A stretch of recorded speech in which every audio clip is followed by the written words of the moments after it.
You're listening to FFOP Radio. Reach the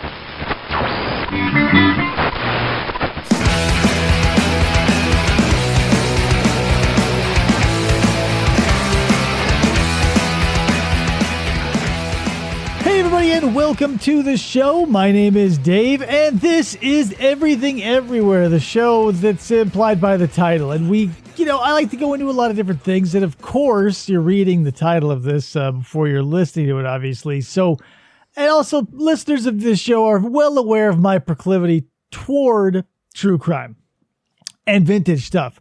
So I'm going to do a double dip on this episode.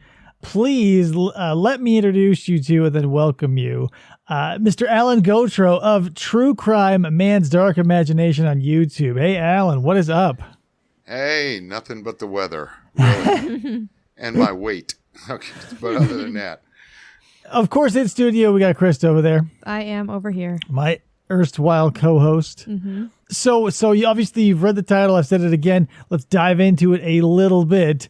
The YouTube channel you are from, the curator of, let's say, True Crime, Man's Dark Imagination. Mm-hmm. So, first of all, I love your content. I have to get that out of the way because full disclosure, I watched a lot of it and some of it multiple times. Oh, okay.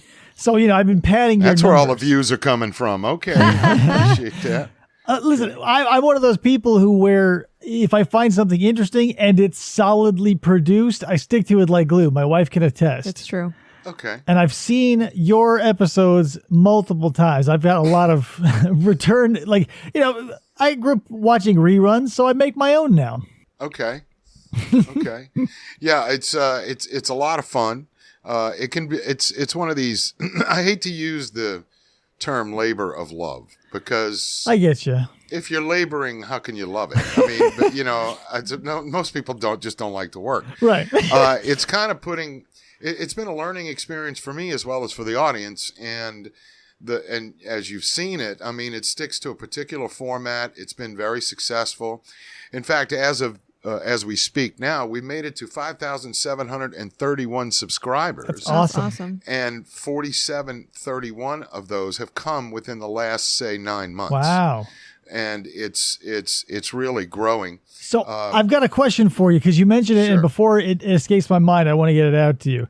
Okay. You say you nailed down a format, and you are right. So when you got started, you must have put some effort and time into that. I personally struggled with having a stable format, but obviously you put in the work. How long was the pre-planning before the execution? Well, the first episode was a topic that just started to generate a lot of interest in the true crime genre, and that was the Axeman of New Orleans. Yeah, a favorite of mine.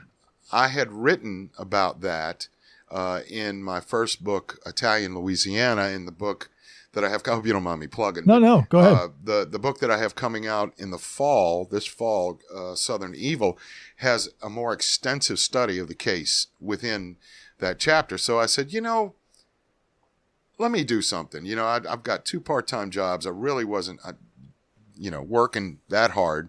And I said, well, let me put this together. The only problem that I had was, I said, well, let me make it a little bit different. And I went way on the other end of the continuum, and I used a lot of reverb when I was narrating. Uh-huh. And I didn't have a really good camera to start. And so as I started getting better equipment, which was actually given to me by people as, Christmas presents and birthday or whatever, Father's Day. Yeah. And, I had a microphone, which I actually had purchased from wish.com, which was $8, and it was fantastic. That's it was a crazy. Great mic. I had to wait 2 months to get it, but it was there, and the directions were in Chinese. But I did. So the next show I put together happened to be a chapter from a book that I had written called Bloodstained Louisiana. So it was about a kidnapping of a little kid, and then about the third one, I went, I can't keep this confined to Louisiana. I've got to go out and do other things, and then it spread out, and then the beginning commentary, and then the middle is the story, the video, and then there's a conclusion at the end, and then all the caps and everything like that. people seem to like that because they were looking at these other ones where they were doing reenactments.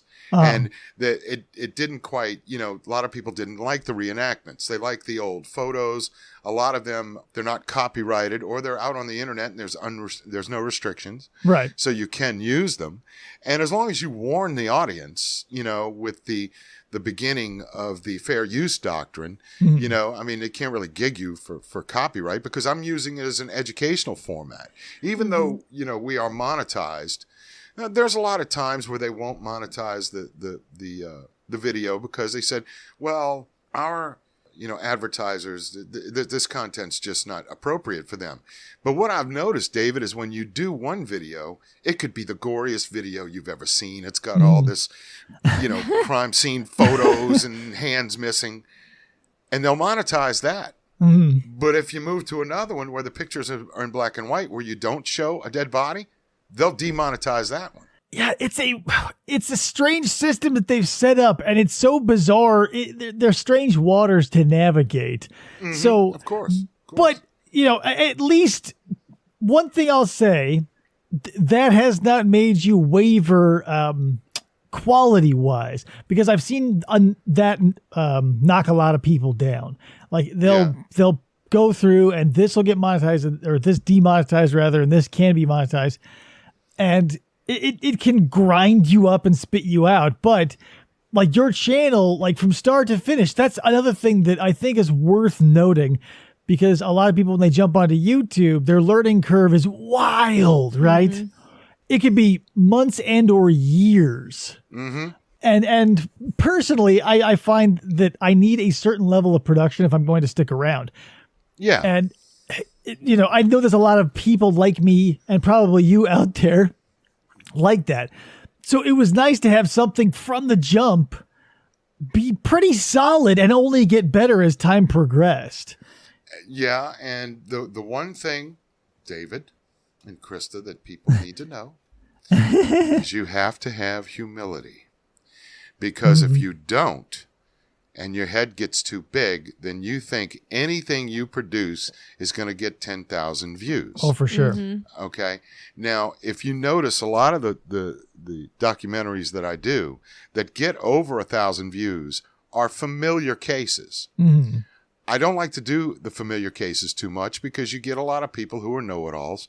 And again, they'll come on there and they'll make all the comments. Well, and it's old ground, for most people. It's already been tread. Oh, yeah. Now, all you got to do is go to the internet. And I noticed a lot of people don't like to read. They like to watch the documentaries. They don't want to read, see? Yeah. So if you go to the internet and you punch in, say, German serial killers, it'll come up with a list. And you can find primary sources for that stuff to write a script. But, yeah, I try to do better. I mean, I don't have limited ability. I mean, I'm learning new things every single day. And, where you do fade ins and, okay, how do you make this picture less boring? Generally, you'll notice a lot of times I try to focus in on the eyes of the killers. If I have a picture of the killers, I will focus in on that and bring a very slow draw into it, very slow zoom into it. I do have a video camera. Every once in a while, I'll go out and film some B-roll, footsteps in the grass or on a cobblestone street or something. Yeah. Just to add a little interest. And every once in a while, maybe there might be an old movie or some old documentary footage, because newsreels used to be what were shown in movie theaters. And so there's a lot of old newsreels out there that are unrestricted. So it makes for a lot of fun because I'm not really planning them out per se. I write the script and then I record the script and then I narrate and then I add the music behind it. Okay. With the fades, with the music. And then I make the video from that narration.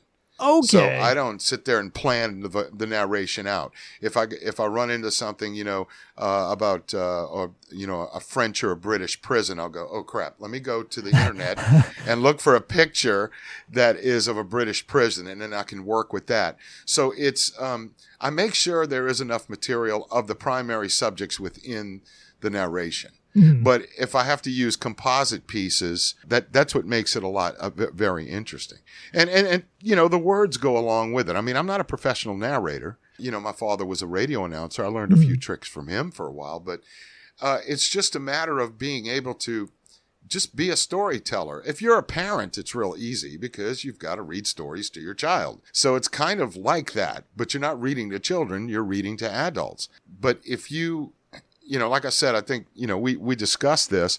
If you're just going to show one or two pictures during the thing and talk through it while you're putting on makeup, you're not going to gain a lot. But they do gain a lot of interest, and maybe that's with the younger crowd, because the people that I have are between 36 and 54. I'll look at my numbers. Yeah, because your flavor definitely speaks to an older generation, like not necessarily older as in like elderly, but like the type of person who's going to be interested in the turn of the century, referring to 1900s to, or 18 and 1900s. Right. Is going to be a little bit older, like yours truly is getting up there in age. So yeah, it's going to be a more mature audience, you could say. Yeah, and it's more of like an for me, it's more of like an educational piece as opposed to like, I don't even know how to explain it. Shock value?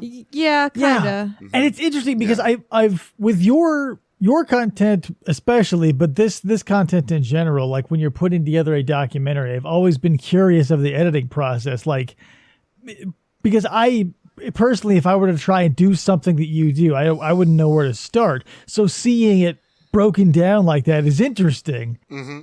It's a lot easier doing it that way. Yeah, okay, that makes a lot of sense, because I was always somewhat because I don't do video editing, like basically at all. but when you're doing narration, there may be a dramatic pause there, and you can do something with the visuals, but you've got to know where the pause is, and you can't put the visuals up there and then do the dramatics. Right. I'm not overly dramatic when I do things, so it's not like I'm playing a part. I used to do the dialects, like if Peter Curtin. If you ever watched the Peter Curtin documentary I made, and there's he's reading from something, Right. Will I be able to hear the blood spurt from my neck once my head leaves my body? Because that would be pleasurable. I can do some accents, others I can't. So, that makes it a little bit more interesting. So, yeah, I mean, I don't know if that's how big filmmakers do it, but, you got to have a script first before you start filming. That makes sense. The director knows what it looks like up here. So... Yeah, because my stuff sort of goes the same way. Is I just start from the ground up, and if it builds into something else, yeah. So because I always watch these documentaries, yours especially, because they're so really really intricate and not overly long either.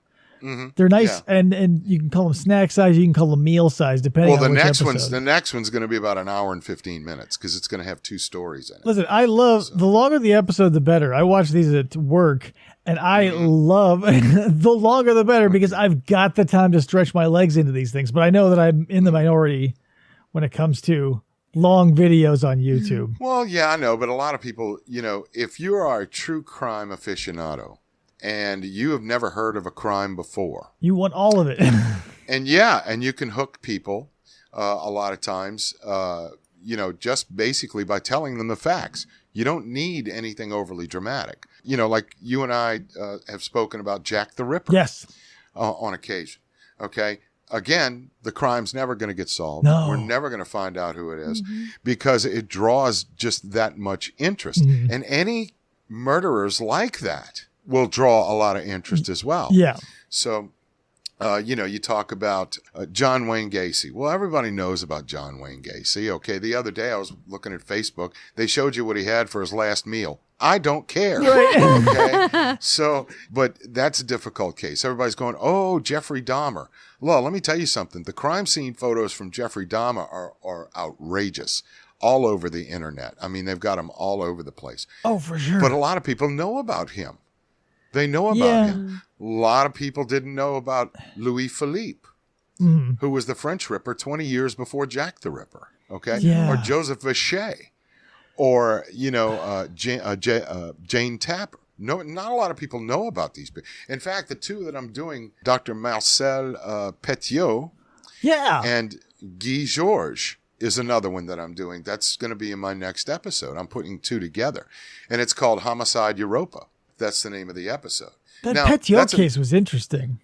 It is very interesting. And that one's running, the script's running about 47 minutes.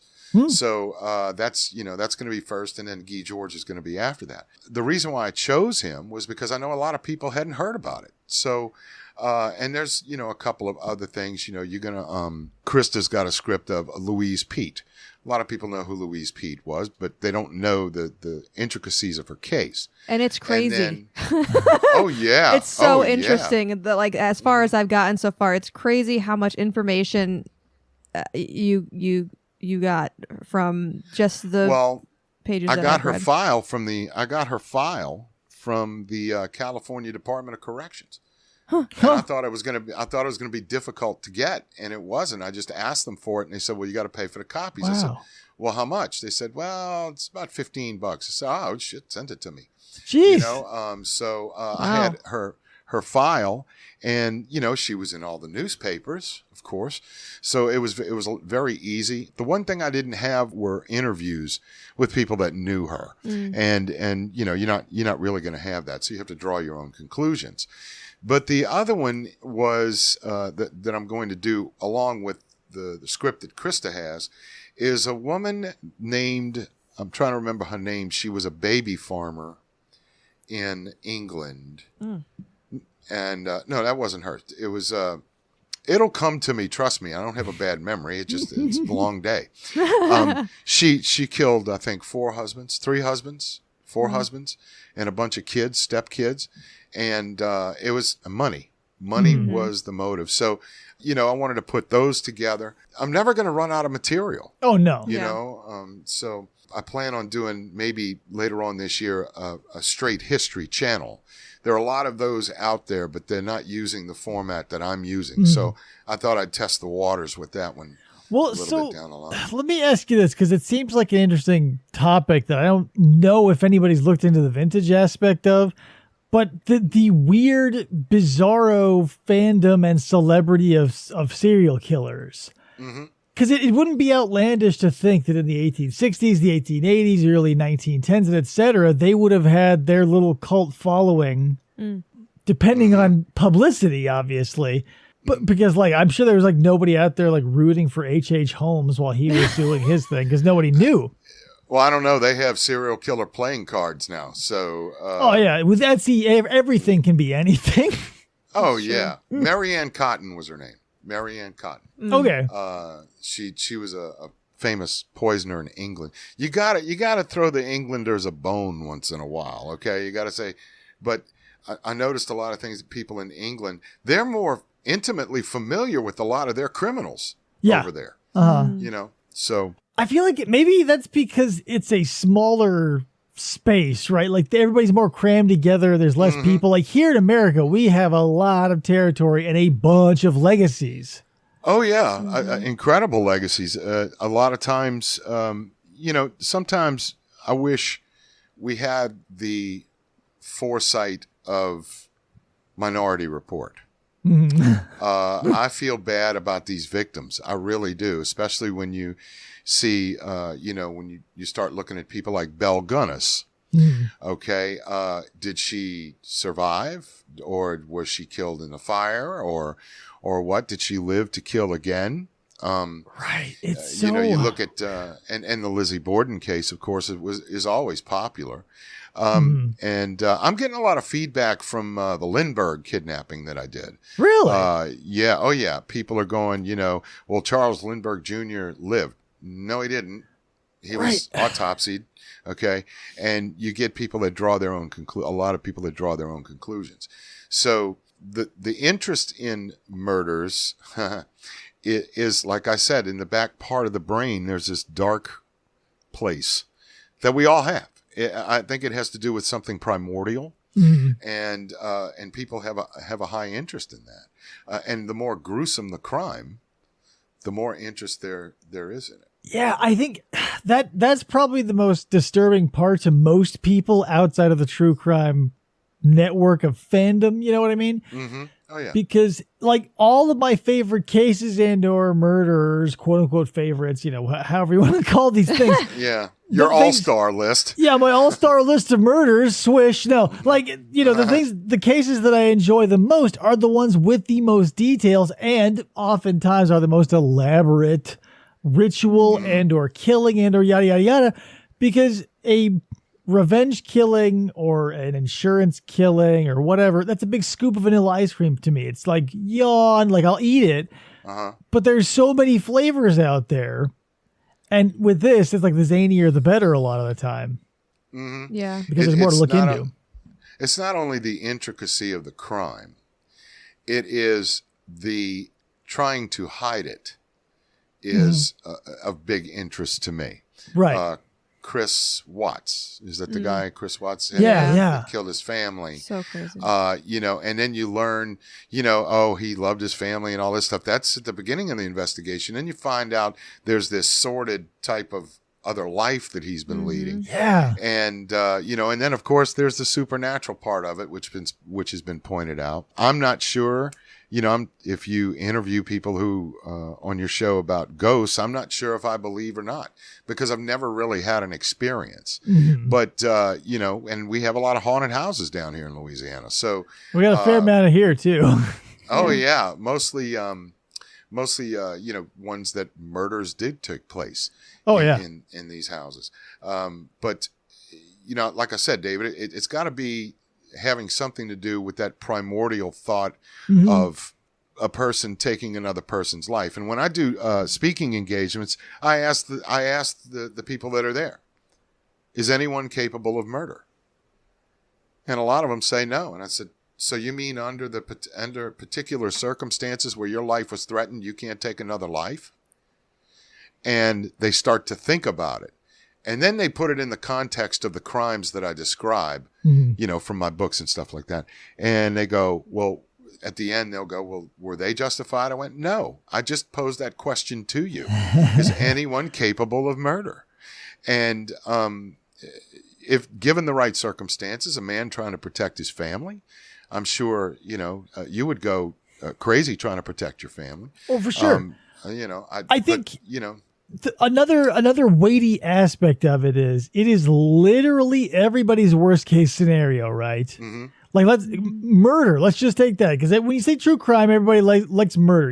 Everybody drops off at bank robbery, so we're just gonna say murder. Oh yeah. The reason why it's like, the worst case scenario on both sides. Because being the victim of a murder, that's the worst case scenario. Or being the murderer driven so far that you have snapped is the flip side of that coin. Mm-hmm. So it's... Yeah, because then you have to live with that. Yeah, so if you're a type of person to be like, what if I crank this up to 11? It's murder. Mm-hmm. Being murdered or being a murderer. You're being pushed so far or you've snapped or whatever. It's the extreme in all directions. Mm-hmm. Yeah. I think a lot of times, though, true crime genre is a guilty pleasure for a lot of people because look what you described. Okay, I feel bad for the victim. However, this guy's really interesting. Case in point, the Iceman, professional hitman. People wanted to hear his story. And if you listen to his story, the people that he killed, according to him, really deserved it because they were gangsters. Okay.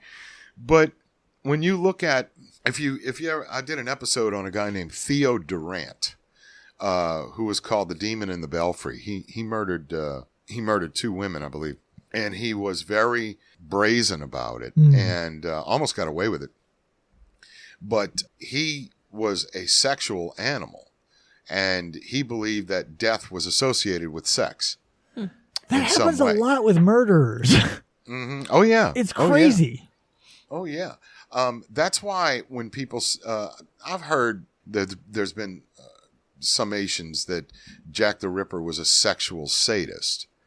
Well, and the knife is his way of penetrating the females. Well, I'm thinking to myself, yeah, but if, why are you going to tear bodies apart in the street?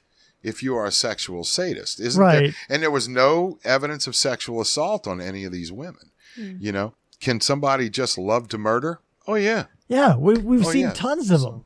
Oh yeah. Ed Kemper always fascinates me. Hearing his, like, when we watched, obviously it wasn't actually Ed Kemper, when we watched Mindhunters and that actor played yeah. Ed Kemper, he is Oh, yeah. amazing. Like, he was Looked just like him. amazing. Yeah. Looked and just like him. talked like him and all that. But like his like story and stuff, it's, I think a lot of the true crime stuff for me, because I'm not into the whole like gory pictures and stuff like that. It's the story is interesting, but like the psychology aspect of it, and like wanting to know where their mind is, or like what, like Right. what's going on up there, That is what interests me. That is the hamster ball of the true crime genre. That will everybody who comes in gets on that hamster wheel and puts in their 10,000 miles, and it never gets answered. Yeah. It's impossible. Like, you'll never be able to, like, you can dissect it after the fact, and that's what we all love to do. But to say that it's ever going to give us foresight, I think is... Oh, no. It's just fun to... Yeah, because that's the Think thing about everybody it. says is like, there was one, I can't remember the most recent one, but everybody is like, you know, they saw the warning signs years ahead. Well, if no one's listening to them, like all the knowledge in the world, Right. you know, if your house is on fire, if you don't leave, you die. It's the problem. Yeah. Yeah. Yeah. And when you look at, well, Kemper, he shouldn't have gotten out of jail the first time after he killed his grandparents. Right. Right, that was, but, you know, age limits and stuff. Oh boy. Yeah. Okay. Yeah. But, you That's know, always and so they well. send him to a prison. What is he going to learn? He's not going to learn to be a good citizen in prison. Right. He's going to learn how to make his craft, I guess you could say, a little bit better. A lot of times these guys are in prison. They learn how not to get caught. Right. Yeah. They share tips and tricks. Yeah, tips and tricks, you know. I think a perfect example of that is maybe Richard Speck. Oh, God. Like, Yeah. because after he did his thing, like everybody in, maybe not everybody, but a lot of people I'm sure have seen that, like, it was like a 2020 thing they did on him where he was talking about being in jail and how much he loved it. And like, he looked like just a train wreck. Well, what he did was he made himself a commodity Yeah. in prison. There was a film that Bill Curtis released after Richard Speck's death. He was taking female hormones. He was drinking. He was doing cocaine in prison. I mean, if those things are available to somebody who is prostituting themselves just to stay alive, because he was a rapist. And, you know, they made him look, I mean, Richard Speck was, dare I say, human garbage. Oh, yeah, totally. Right? Yeah. And, Scum. you know, he was scum. And, you know, one time they asked him, well, Richard, why'd you kill those women? He goes, well, I guess it just wasn't their night. Yeah. That's, know. he's like a grand slam home run example of all of this if you want to say, like, what is, in pop culture at least, the pop culture of the true crime genre, Richard Speck is like the perfect one, because it's, I don't know. I just felt like the crime is horrific and the number is completely insane for one event. And then the story after the fact where he goes to prison and does that whole freak show, sight gag. It's just like, oh my God. But then again, you know, he told somebody that was interviewing him near the time of his death, he said, you know, that everybody can keep on hating me. It's what keeps me going. If it makes them happy, they can continue hating me. Because he was never getting out of jail. No. He was never going to get out. No, So- never. But that's one of those things that we like these boogeymen. Because Oh, yeah. we all, I think that there's all, after you get past a certain age, that is probably, you get to the point where you go, oh my God, what would happen if I snapped? And that becomes like, if you're lucky, a occasional thing, but if you're not, it happens all the time. But like, you would think, oh my God, what would happen if I just snapped? And you get to look at these examples of people who did, and you go, okay, yeah, no, not for me. Oh, yeah.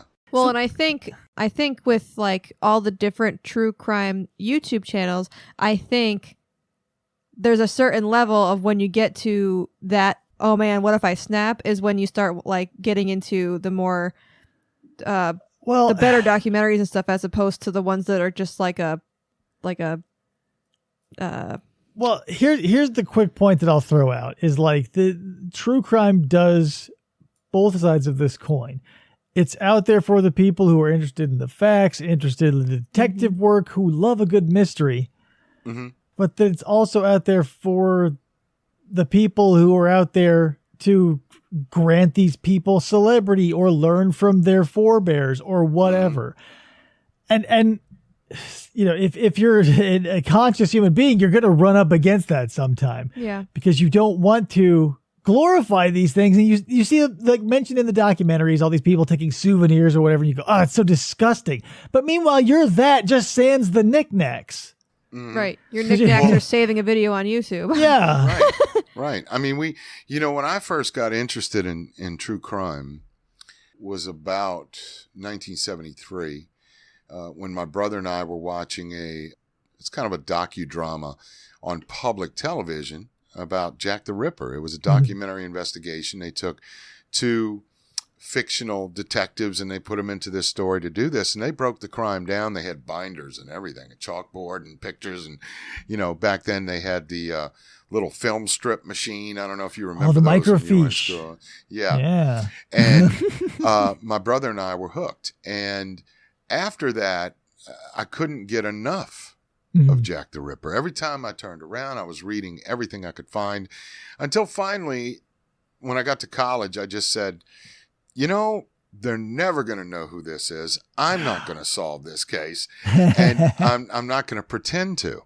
Right. And so when I started doing the channel, I said, well, let me put my skills as an educator to use, but do it in a little bit more fun way, how I would teach a course if I had the time. And that's how the channel progressed. But I'm counting on people in that little part of their brain to be interested in any little thing. And then somebody will go, oh, I've never seen that one before. Let me look at that one. And they'll click on that one. It's interesting that you bring up Jack the Ripper, because I wonder how many of us got started down this rabbit hole by him. We line up here because Jack the Ripper is, there are some murderers who don't get like name checked in pop culture, but Jack the Ripper does because he's so old. So he showed up in cartoons. So I, as a child, was exposed to Jack the Ripper, come to find out he's a real dude. And then boom, the world of true crime exploded before my eyes. Oh, so yeah, I never really knew Jack the Ripper until I met David. Yeah, you were born later, so children's TV and stuff was sanitized. You wouldn't get a Jack the Ripper reference. You wouldn't get a BTK or whatever. I never learned it in school either, or anything like that. I guess I wouldn't. I guess I wouldn't. Serial killers in school. Well, just like history stuff, but I don't remember anything from school. So, I never knew. Good for you. You're a big boost to my ego as a history teacher. I'm telling you. Well, yeah. What if they were going to teach about the bloody benders in American history? I would have sit with rapt attention. Well, yeah, but the thing is, those are kind of like offshoots of history. They're there because of history. They're not a big part of it. If I could teach about the bloody benders, now I did do an episode on the channel on the Lincoln assassination. Yeah, that was a good one. There's a lot more to that than anyone would ever realize. Oh, yeah. And a young lady who's a subscriber, well, actually not a young lady. She has two kids in middle school, actually recommended it to the teacher. And the teacher watched it and said, hey, this is pretty good. I'm going to use it. There's thousands of documentaries out there about it. What is it that we did different? Other than humming the theme song at the beginning, that was me. And, so what is it that we did that was different? Did we cover it as a historical event, or did we cover it as a murder case?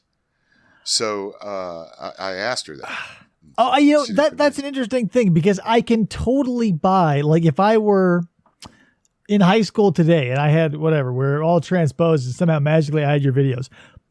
My history teacher, I guarantee, had she access to it, would have shown it to us. Oh. And I don't know if she would have even noticed that it was like a low-key murder video, not a pure historical documentary. But isn't? Oh, yeah. I mean, I haven't seen that video that you did, but isn't it both? I mean, it is a murder. It's a bunch of stuff. It's a murder. It's conspiracy. It's 10 different angles. Yeah. Yeah, but the thing is that I didn't intend it to be that way. All I wanted to do was discuss the possibility of people claim that John Wilkes Booth did not die in Garrett's farm. Well, let's dig more into that. And there was an article that came out in Blue and Gray magazine in 1990 that I actually was on my shelf. And I looked at it and I went, you know what? This would make a good episode. Let me do this.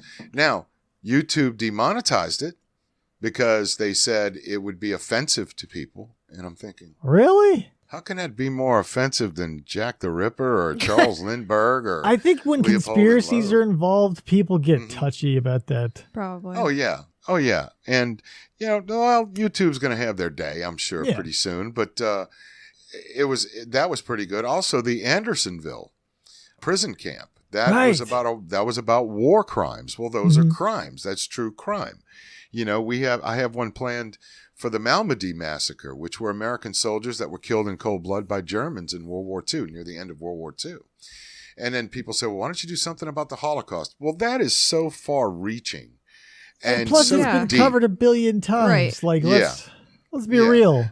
I mean, why don't we just cover individual war criminals? Some of them that aren't so famous, and that might work too. Like I said, David and Krista, there's enough material out there for a long time. Here's the thing: I think the person, the viewer, the listener, whatever type of media you produce, the person who recommends these obviously well-tread topics, I think their heart is in the right place because they basically want your spin on it. But you as the creator, and I've been in this situation too. I feel like we get these, it's kind of like hearing Freebird at a karaoke bar. We get tired of it. Yeah. Or Jimmy Buffett when you go to Florida, for God's sake. Yes. It's it's been done to death. I can't do it any justice. Like there's nothing more to learn. Like it would. So it's a double-edged sword. You have to, So you have to take it with a grain of salt and be like, I appreciate your interest, but Jesus, it's been done. Well, there had been a couple that weren't done that were pretty interesting. One of them was Mary Bell. I had never heard of Mary Bell. She is woof. Yeah, she's nuts. We can unpack that a little for our listener because there's maybe some people who listen to this show that aren't into super deep true crime. Okay. Mary Bell murdered 2 children when she was just a child. Yeah, 11 or something. Yeah, 11. 11, yeah. She got out of prison and tried to change her name. Everybody hated her, even after she changed her name. I think she died a few years ago. You had Myra Henley and her lover. They killed 4 children in England. A lot of people knew about it in England, but they didn't know about it here. Brady was the guy's last name. Ian Brady and Myra Henley. They were just 2 love-struck birds that murdered children. You had Starkweather and Carol Fugate in the American Midwest, who she claimed she was 14 years old. Starkweather had kidnapped her. They wound up murdering, I think it was 7 people. Jeez. Why do people do that? A lot of people didn't know about it. The Phantom Killer in Texarkana, a lot of people didn't realize that The Town That Dreaded Sundown was the movie about that series of murders. So if somebody makes a suggestion and I do research, and there's a lot of things out there, and there's a lot of research out there, I'll go ahead and put a story together. I'm not going to say I'm a true crime prostitute, but, I like to put stuff together that people will enjoy. And again, like you said, people might want my take on it. That's fine. I'll do it that way. But I don't want to do things that are overdone. Right. It's just too much. As an artist and a creator, you have to draw the line. Like there's a bunch of stuff I will never do because it's just not something that, is like, I can't give, and you and me and everybody else, there's always going to be people out there who want to try and put their specific flavor. And that's why we'll always have this, a revolving door of Dahmer or Jack the Ripper or whatever. Like everybody is going to want to come and try to make their mark on this now cultural mildew. It is. It is. And the older it gets, I mean, case in point, I do a short vignette series called Moments in Crime, where I don't have enough material for a whole 25-minute, 30-minute show. I'll go ahead and put it together in 12 to 18 minutes. I did one on a guy by the name of Gilles de Rais. Yeah. Who was a contemporary of Joan of Arc. Mm-hmm. And somebody said, well, you pronounced it wrong. I said, look, I'm French, man. I very seldom don't pronounce things wrongly. Okay. So, and it went over pretty well. We also did one on Elizabetha Bathory, Bloody Countess. We did one on that and had a lot of fun with it. I'm afraid one day I'm just going to run out of Halloween specials because people are starting to like the live streams, and the live streams are less work, but I can't be that creative, right? Other than the episodes, you know. So, in fact, while I got you here, you think you and Krista might want to guest host a show live with me? Yeah, I'm down for whatever. Like, if you want a little tiny me in the corner yakking about all these cases, I'll do it. Well, you know, I mean, we could put together like a Q&A type thing and do it live on whatever you want to talk about and have the viewers. I mean, I can't have them call in, obviously. I mean, they can, you know, do something on the live chat. But I'm looking to do that, and your name came out of a hat. Actually, your name was the only name in the hat. So it was a slam dunk. So maybe in the future we can do that. But I love. That's the thing. I've got so little of my time that I can dedicate to things that I like, and the things that I like are so many. I can't produce a steady stream of any one thing. So that's why I do my show where I talk to you or a paleontologist or any number of other interesting personalities, because I so desperately would love to jump in whole hog on one thing, but I know I can only do it for like an hour at a time max. Well, if you got two people in it, I mean, you know. Well, yeah, that's what I'm saying. Like, I would love to jump into somebody else's stream. Like, I'm on a friend of mine's show. I love being on that show because I'm not the main conduit. I would love to be a tertiary figure in a lot of crap. Okay. And we can do that. I mean, you know, what we can do, you know, specifically on the channel is put up a poll and see, okay, what, you know, subjects would you like to, or what topics would you like to discuss, or what killers would you like to discuss? And then you take maybe the top 2 or 3, you've got an hour show. Oh, for sure. Or maybe depending on who it is, you know. And, you can really stretch your legs out. Yeah, on the community part, I always put up public opinion polls. You know, I was surprised at the last one I put up about Ghislaine Maxwell. I said, how many people believe that the files on Ghislaine Maxwell should be released to the public? Overwhelming majority said, oh, yeah, let them go. Let the public look at them and stuff. You know, I don't know if that has to do with that little dark part of your mind, but I'd totally like to do is. that. I'd like to do that. Yeah, it's so wild. So let me ask you let me ask you this. What it all, like, because you're seeing the analytics and everything behind your channel. What are the most popular figures? Number one, like the obvious ones. And number 2, what are some of the ones that maybe surprised you that you didn't think would be as interest grabbing as they were? Well, you know, we were talking about Jack the Ripper for a while. That was popular. For sure. But, you know, I'm looking at the analytics now, and I can tell you that the Lindbergh kidnapping, 3.9 thousand people. Yeah. Looked at that within the last 28 days, and then followed by Jack the Ripper. Yeah. And whenever you talk about them, but when you talk about the mafia, that's always an interesting subject too. And there is a program that I did on a kidnapping that took place in New Orleans, 1907, of a 7-year-old boy by the name of Walter Lamanna. People like to see that because it was called The Business of the Black Hand. Oh, and yeah, the Black Hand. And I'm on your show right now, I'm going to tell you, the Black Hand was not an organization. The Black Hand was a method of killing. And then Carl Panzram, and then, you know, followed by Joachim Kroll and the usual suspects, H.H. Holmes. But it doesn't really surprise me that the Lindbergh kidnapping. Well, it kind of does because it's so old. I mean, that was 1932. But there are some names I think that are like, obviously some of them are wearing away, but murderers out there or true crime figures out there are like these big granite towers, and eventually they will be eroded away by the sands of time. But Lindbergh's tower has stood. Jack the Ripper's tower has stood. H.H. Holmes, he built the whole castle. I think it's going to stay there a while. Oh, yeah. Do you think like how creative your titles get piques interest, and then when they start listening to the show, they're like, oh, this is an interesting person, or like this is an interesting case, or whatever. I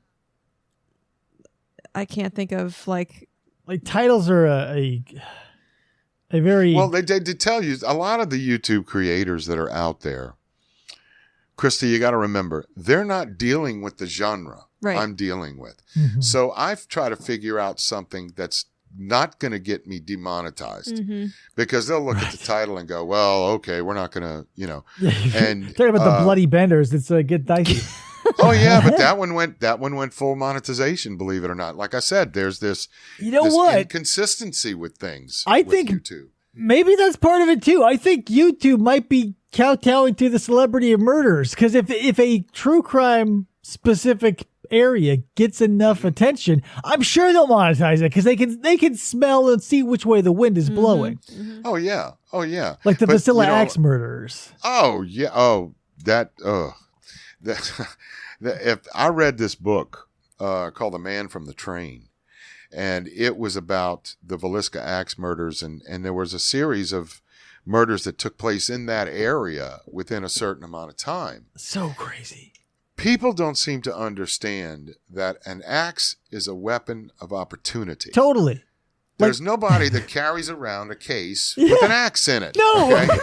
All right. They're heavy. And so they're saying, when I talk about the axe man down here, he was here for a year and a half. The axe murders in the Midwest took place maybe one night, and he was gone, and he went to another location, and maybe he traveled the train. Yeah. The problem that I have with it is that the book was written by a baseball statistician. And his daughter was a historian, helped him do some of the research. I don't claim to solve cases. I don't claim to be a detective. I have experience in investigations. If I walked on a crime scene, I'd kind of know what to look for, some sort of familiarity. But that book opened up a whole new, thinking as far as the Villisca Axe murders taking place. And there were axe murders down here in 1911 and 1912, and they were perpetuated by a young black girl named Clementine Barnabette. And I did an episode on that where she was the head of a church called the Church of Sacrifice. Right. Okay. And allegedly she killed 48 people. Woo. Yeah. So, and then somebody said, oh, I think Clementine did the Villisca murders. Well, are you out of your mind? Okay. Some people are going, they're trying to be these armchair detectives. Yeah. And I admire them, but it takes a lot more than just, analyzing an historical case before you actually make an assessment as to who the killer is. There are a couple of things that you can go to true crime for, and it has to be period specific. So you're going to have to come to Alan for this. But like, turn of the century is the place to be for axe murderers because everybody is got a wood stove and they always leave it out in the pile of wood. So there's tons of axe murderers running around. Oh, yeah. They're, and people go, well, it's got to be planned. Well, no, not really. No, not really. You have areas where the Wolf family murders, for instance. That was I don't know if the guy's name was Henry Layer. I don't think he got a fair trial. And if you want to know more, watch the episode. It's under the Wolf family murders. But claimed he used a shotgun, he used an axe, he used a poker. Yeah, that one was weird. Yeah. And so the thing is that if you're going to set about to kill somebody, I don't think an axe is going to be the first thing you pick up. it may be a last resort, but like I said, it's a weapon of opportunity. Yeah, if you're rolling through, like if you're a drifter, like Oh, yeah. yeah, like you roll up on a house and it's quiet and everybody leaves their axe outside. Of course, you're gonna be like, yeah, I'm nuts. Here's an axe. There's food in there. Perfect. It takes a lot of effort, and especially if you're looking at Villisca, Right. where 8 people were killed. You're going to have superhuman strength to wield that thing. And speed. The blade wasn't used. The blade wasn't used that much. The back end of the axe was used to crush skulls. So, and in some of them, the blade was used. So people try to draw connections between crimes. Yeah. So that they could say, oh, a serial killer was. Well, they didn't call them serial killers back then. You Right. know? So a lot of things, and that's what I like about those. I mean, this guy Guy Georges, they called him the Beast of Bastille. He murdered, I think it was 7 women after sexually assaulting them. But he was in the 2000s, you see, end of 1990s and in the 2000s. So it's not so much historical crime that I cover anymore. It's kind of, they're interesting, and most of them you'll find had crappy childhoods. Oh yeah, almost all of them. That's not an excuse to murder, but they had crappy childhoods. Yeah. So, but so the second thing you can always look for in vintage true crime though is like voodoo cults. Cults in general were big. Mm-hmm. There were so many that what's her name, who became the priestess and she started demanding blood sacrifices and stuff, and she was getting a high off of like this weird.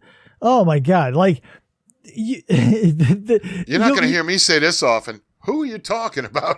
I'm trying to remember. There was another show I watched. I want to say her name was like Magdalena something or other. She was in like Mexico City, maybe.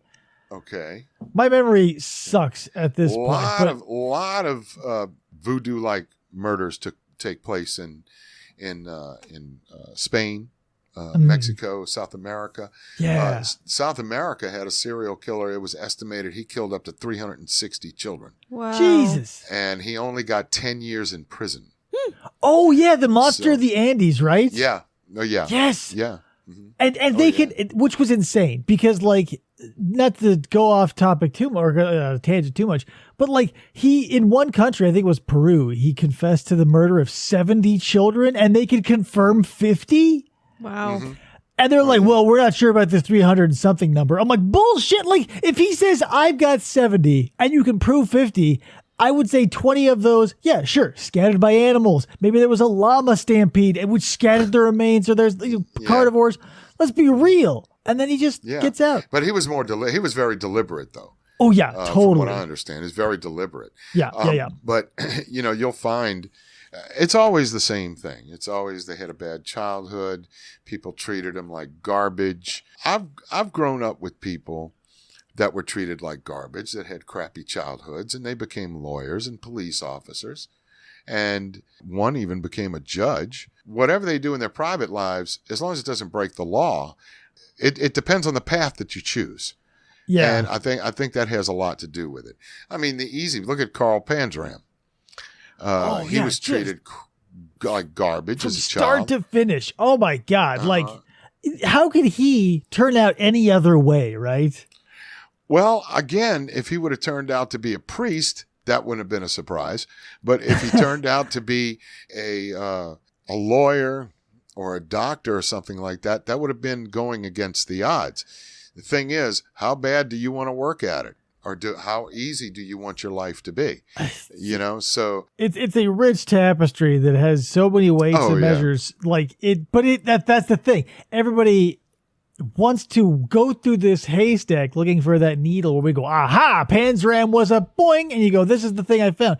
But there are so many. But like he's another big name, like Panzram, because he was like right on the cusp of like media, so they were able to interview his guard like while he was barely alive. Oh yeah. Well, he had a diary. He had the diary that he convinced Panzram to. I mean, Panzram killed somebody while he was in prison. Oh yeah. So with a metal bar. So, but this guy, Henry Lesser, Yes, was his name. that's his He was name. the guard, convinced Pandram to put everything down. And then the book was called Killer. Yeah. Appropriate title, and then made into a movie with James Woods, and I can't remember the guy's name, Sean something. He was on House, played Henry Lesser. Do we really want to read something like that? Is it interesting? Yes, it is interesting. Where do people often ask, where do these people come from in society? They can come from anywhere. Yeah, But that's the one, the thing. so the one thing, but they always talk about, and then again, another person had a crappy childhood, Albert Fish. Yeah. He had a very crappy childhood, but he became, and the only way I can describe this is he became just a fiend. He was just a monster. Yeah, he became so twisted. Like, there are so few people out there that you could point to and be like, yeah, this is 100% like off the rails. Like when they x-rayed him and they found all those pins in his crotch. Oh, yeah. And I was like, yeah, that sealed the deal. Like, that was ironclad. Ka-ching. Like, so crazy. But then you look at like a rich kid who just wants money. Like, let's say Leopold and Loeb. Yeah, Leopold and Loeb. Like, they didn't even want the money. They just wanted to have that eugenics Aryan style of superiority. And they wanted to commit the perfect crime. Which was, like, in retrospect, so many screw-ups. Everything was so stupid. I mean, and, number one, they were both allegedly geniuses. Okay? Allegedly. Well, the reason why I say that is because they got caught. Yeah. And then when they got caught, they confessed. You know, first thing, don't talk to the police, you moron. Okay? You have the right to remain silent. They were but I think that's why everybody looks at them and is like, that's what happens, because like everybody gets cocky. It's the bell curve of learning, right? As soon as you start out on anything, your confidence is at an all-time high, but your experience is at an all-time low. And that's what we have with Leopold and Loeb. We also have a certain degree of depravity. True. Okay, with those two. Yeah. Okay. I mean, because Bobby Frank was a cousin. Okay. Yes. And so, when you're dealing with that, I mean, and you got to think about the time period too. That was in the early 1920s, right after World War I. Everybody was kind of carefree. Women's skirts went higher. But these two, sometimes Wyatt Earp used to say, some people just need killing. And those two needed killing. Yeah, right? there was it just felt inevitable, right? Mm-hmm. But they didn't contribute anything, even as people studied them or they were trying to study them, and that was Clarence Darrow's argument. We need to put them behind bars instead of killing them so we can study them. But then which one? So, oh God, because one of them lived a long time and one of them was shivved in the shower and had his throat slit. Richard Loeb tried to make a sexual advance against a prisoner in the shower, and he got his throat slit. There you go. And Nathan Leopold actually graduated from medical school. Yeah. In South America somewhere. He was teaching Russian, I think, in prison to inmates. But these two, and look, I don't begrudge anybody a lifestyle. If that's what makes you comfortable, that's fine. I just don't want to hear about it. Okay, because that's your business, all right? But these two took homosexual predatory practices to the brim. I mean, they took it all the way to the edge. And that's what basically got Loeb killed. Yeah, predation is, in any context, it's just like, it only ends in one spot. Oh, yeah. Like, the hunter always gets hunted in the end. Mm-hmm. Oh, yeah. And Richard Loeb, he died, and Leopold was brought to see his body because they were both at the same prison at the same time, which was unusual. And he had really not a lot of reaction to it. So, like I said, those two really needed to have been executed. They learned nothing from it. And that's the basic argument, that Darrow said. We have to study them so we can prevent this from happening again. Well, guess what? It's happened over hundreds of thousands of times. So When do we draw the line? That's a big issue. The death penalty. Yeah. As opposed to, and I don't want to get political, as opposed to abortion. Okay. Mm-hmm. In abortion, they haven't lived their lives yet. In the death penalty, they have, and they didn't do well with it. Okay? Yeah. We get very wishy-washy about death at the nexus of life. Oh yeah. So I'm sorry, I didn't mean to go off on a tangent, but that's true. Like maybe that's part of because Leopold and Loeb again, like they're taking place in the 20s, obviously like the roaring 20s. Everybody recognizes a time of prosperity. Like there was a lot of that like sort of vanity murder in the early aughts. Like there were people getting killed left, right, and center, I feel, for money because it was like everything was flowing. There's there's a Canadian air company run by the Millard family, and the kid killed the dad just because he was like, I want money. And he's like, yeah, fine. Kaplow, goodbye, dad. And then they're like, so what happened to your dad? He's like, I don't know. Yeah, he tripped and the gun went off. That's basically it. Yeah, it's like I think a crackhead broke into a highly secured area with a shotgun unnoticed. And that's part of it too. I think if you are in true crime, you have to recognize the comedy, the dark comedy, obviously, of the cover story. Right. Whether you have to call 911 on yourself or they come knocking on your door and you tried your hardest to hide. Part of you has to take comfort in the fact that these stumbling idiots have done something terrible and are now like, oh, God, how do I? Mm-hmm. Well, the cover-up always gets you. Right. Yeah. And it's so crazy to me. Like, a lot of the ones from, like nowadays, there's so many that is just life insurance. Like, they just kill for the life insurance, or they take the policy out a day before they murder somebody. It's like, what? Like, just get a divorce. Like if you hate your spouse so much that you just want to kill them, well, just take half their stuff or whatever the deal is. If you're both broke, you kill one. That's why people murder each other. It's when you're at wit's end. It's just crazy. Tell you two are married. The thing is that when I got married the second time, I promised it was for good. I didn't care. When you're married, you have arguments. You know that. Okay. You have arguments with your children. Just wait. You'll have arguments with your child. Okay.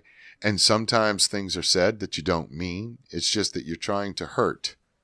Again, there's the killer instinct. You're trying to hurt. Okay. And not really solve an argument. Yeah. So people look for a leg up. Yeah. That's what you do. You're looking for an advantage. Art of war. When you have somebody that buys a life insurance policy, that's the first place the cops look. Right. If it's somebody who, generally people that are a lot, we were told when I went through the academy, generally people that are murdered by somebody they know. Oh, yeah. 99% of the time, practically.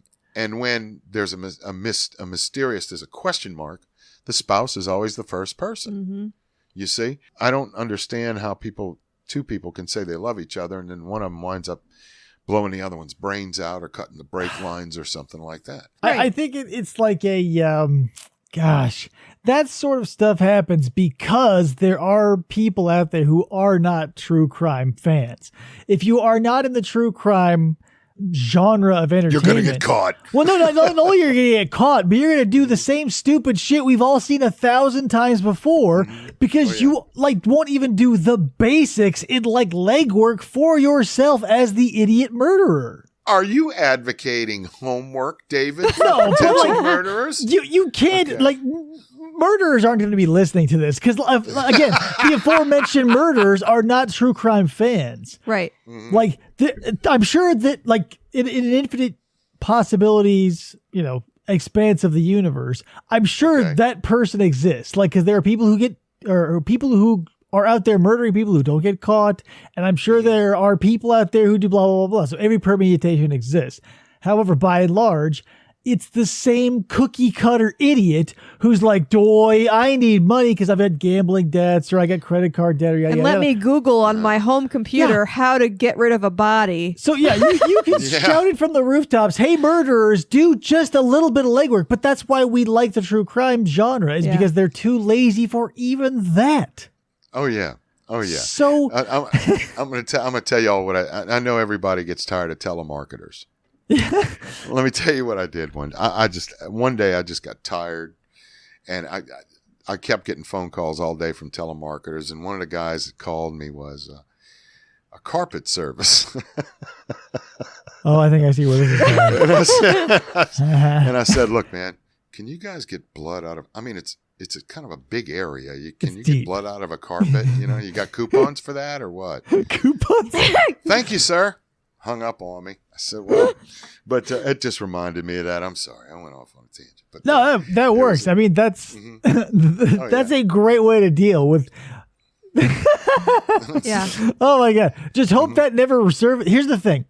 I love jokes like that, and I always want to do shit like that, but being a true crime fan, I never want to do shit like that because I've seen too many true crime cases where the innocent dude goes to jail because he chose like the day before a murder to drop a murder joke. Right. Oh, yeah. And like these calls are being recorded for, Yeah. Quality assurance. Yeah. You either have to lean on the true crime handle so that everybody knows you talk about it all the time. So they're like, oh no, that's just him. Or you never ever bring it up in polite conversation because the time you do is the time that a policeman knocks on your door 8 hours later and is like, we heard you wanted to chainsaw up somebody and just so happens. Yikes. Yeah. Well, I kind of often look at it like maybe when they call, I'll do a Boris Karloff impression. Yes, may I help you with something? Wait a minute. Sebastian, come here. Drop whoever you're doing, and have him come to the phone, answer the phone. It's that's the kind of the comedian in me. I have a really sick sense of humor, good sense of humor. You have to. I mean, true crime, you have to have a dark comedic sense. Okay. So what other questions you want to ask me? This is fun. That's probably it, my man. I mean, I've taken up a lot of your time. We've covered a lot of interesting stuff. I wanted to, there's more obviously because I wanted to get into, since you are from Louisiana and that place is full of jazz, I wanted to talk to you a little bit about that. But, I want to tease our audience for more to come, obviously. Okay. So let's start wrapping it up with some plugs. True Crime, Man's Dark Imagination on YouTube. There'll be a link in this show's notes, but it's easy enough to find. Like, I just told you what it is. Go find it. Yeah. Why do you need a link? I put links everywhere, but seriously, if you know words and you can hear me, then look it up. Mm-hmm. Yeah. It's great stuff. How many episodes are we on, Alan? We're getting ready to finish 104. Hot damn. It's awesome. That is quite a catalog. And I had to pull some out. One was on Malat. He was the backpack killer in Australia. Oh yeah, that guy. I had to pull that one for something that YouTube. It wasn't a copyright strike or anything like that. It's just that they said, "Oh, this was too gruesome." I'm going, "Yeah, okay, And you can show heart surgeries on YouTube, right? This is gruesome. Right. You can look up somebody's exposed hip surgery. Oh yeah. Now we are doing well as far as subscribers for the month. I mean, I was so surprised when I saw the last 28 days. We've had over 186 subscribers in the last 28 days. That's great. And, I am super excited to hear that. Yeah, people are picking us up and they're enjoying it. I mean, I don't mean for it to be entertaining. I want it to be educational. Just a happy accident. Yeah, I mean, I don't want us to have a Fred Astaire and Ginger Rogers dancing hour while we're talking about an axe murderer. But, right. I don't think that when you say entertaining, it definitely does bring to mind like lighthearted. And I don't want to give that impression because it is a serious subject matter. And this is not like we're going to be tap dancing around and going over blah, blah, blah, blah. No, it's educationally entertaining. Yeah. It's not like It's a Ken Burns documentary. Yeah.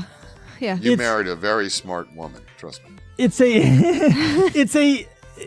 We all grew up watching documentaries on PBS. I guarantee it. Mm-hmm. And there are those out there that I'm sure you still remember today because they're entertaining without being dismissive of the subject matter. Oh yeah. So I think that's where we're at. And plus, if you like to do binging, like, because I often happen, this often happens to me, where I run through somebody's catalog and then I am adrift in unfamiliar seas. So it's nice to find someone like you who's got a nice big juicy catalog to work through. Okay. And especially with the length of the episodes too. Again, I'm a glutton for content. Okay. Well, we got plenty more coming. And ladies and gentlemen, David has agreed to narrate an episode for us. So. Yeah, I'm excited for that. I'm not a great reader, but with practice. Yeah, you should hear mine. Also, let's plug your... her voice is so crisp when I listen to her voice, and it doesn't sound like she's reading at all. We're our own worst critic, I think. I hate the sound of my voice, and I'm forced to listen to it a lot. I feel like my enunciations are subpar. Well, that's why I didn't send you a foreign script. I appreciate that. I sent you a southern script, honey. Homebred American killer. Yep. Oh yeah. So also, let's plug your books. What are they, and where can we get them? The books are Dark Bayou, Infamous Louisiana Homicides. You can find them at Walmart online, Books A Million, and Barnes & Noble is not carrying them in the store. They're doing a print on demand, which I don't really like, but they're doing it that way. And Barnes, I think Amazon has them. Yeah, Amazon does have them. And Bloodstained Louisiana, 12 murder cases, 1896 to 1934. And that is also at Barnes & Noble. You can find them at Amazon, Books A Million. And the new book, I'm not sure when it's going to be released. They're telling me this coming fall, is entitled Southern Evil, Murderous Tales of Racism, Greed, Jealousy, and Revenge. And it's Southern cases more than it is Louisiana cases.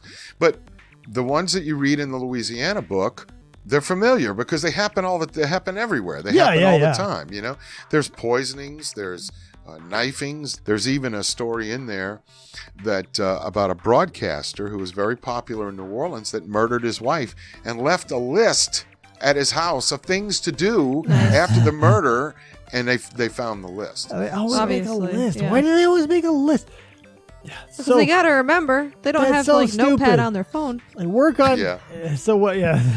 Even then. Yeah. So interesting stuff. I love it. I love the Southern crime especially because true crime is interesting. But if you put in that like antebellum architecture with like a nice Savannah Southern accent with mint juleps. Look, man, we don't hide crazy around here. Okay, what we do is put it on the porch and give it a mint julep. Oh, that's for what sure. we do. Yeah, and Florida is like a couple of steps below that, where they're on the like what used to be a porch, and they're drinking Sunny D or like Tang. Mm-hmm. Yeah. Yeah. Oh boy! Well, Alan, thank you so much for coming on the show. It's been a blast, and always.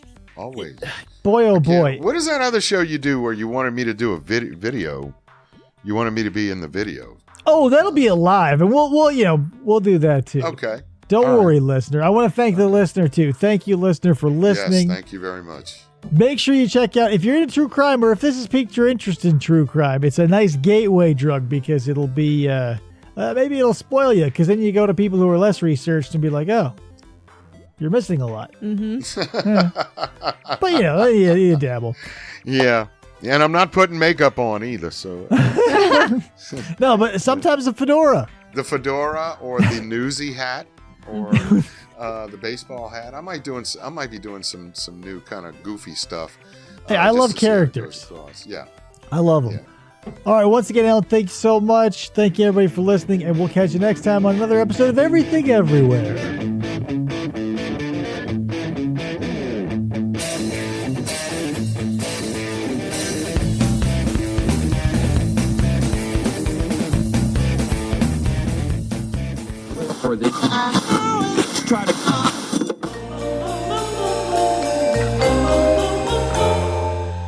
Fistful of Podcasts Radio. Okay, yeah. I have two screens. I actually have two monitors. So I have you on one and I have the recording on the other. So same we're here. Gonna do the number thing again. Since we've been talking long enough, I've got it all. I've been recording. You've been recording. It's long enough. That's fine. Well, I kind of like the counting thing. I really did. You got All me right. used to it.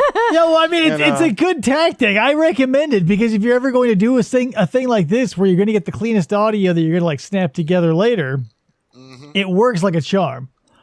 Okay. So All right. we'll do it then, because it's a ritual. Mm-hmm. All right, here we go. Okay. 1, 2, 3. 4. All right.